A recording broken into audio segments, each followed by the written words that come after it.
आणि अध्यक्ष महोदय, मागच्या वर्षीच्या ज्या खरडून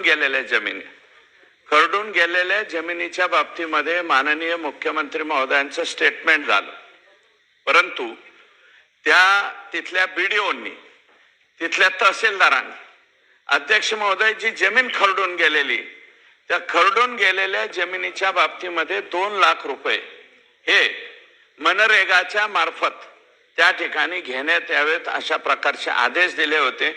ते फेर आदेश या ठिकाणी माननीय मदत व पुनर्वसन मंत्री, आपत्ती मंत्री यांच्याकडनं जाण्याची आवश्यकता आहे। जर ते गेले तर पुन्हा 2-2 लाख रुपये, एकूण 3.5 लाख रुपये हे मुख्यमंत्री महोदयांनी त्या ठिकाणी जाहीर केलते।